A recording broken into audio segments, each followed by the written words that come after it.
A convoy of truckers is demanding a change in policy. They argue the government is making it harder for states like Texas to protect its border while making it easier for migrants headed for the United States. CBN contributor Chuck Holton reports from Texas. The UN is under scrutiny for providing financial support to migrants who travel across Central America to the U.S. border.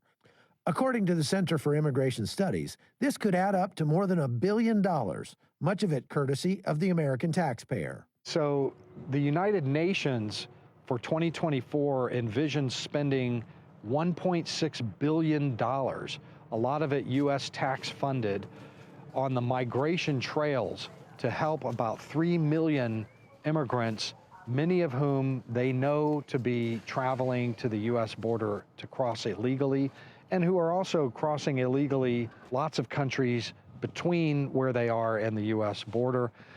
This money will take the form of cash debit cards, $370 million in just cash debit cards, cash-filled envelopes, and cash vouchers that they can use for anything and everything that they need along the way. Well, this is a big help.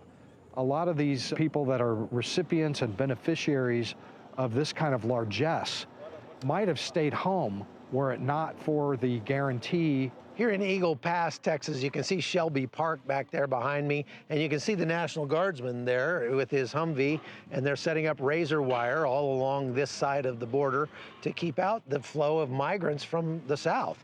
And this is kind of a perfect storm coming to pass right here, because you've got the National Guardsman and the Border Patrol that are at odds, and there's a caravan of migrants coming up from the south and a caravan of truckers and patriots coming from the north.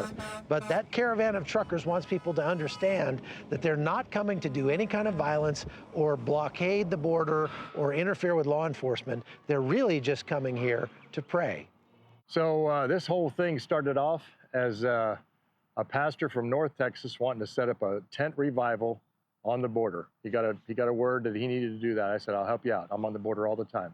They want us to show that the Constitution is not being upheld, something that results in second, third order effects, human trafficking, fentanyl. I call it a chemical warfare coming across the border, children being used and abused and sometimes killed in that process. Chambers maintains the convoy represents a widespread American frustration with the government's handling of border security and the belief that America is still worth saving. We just don't live in a spirit of fear in Texas, number one. And there is an American character that exists in this country that we fought for to continue to uphold the U.S. Constitution.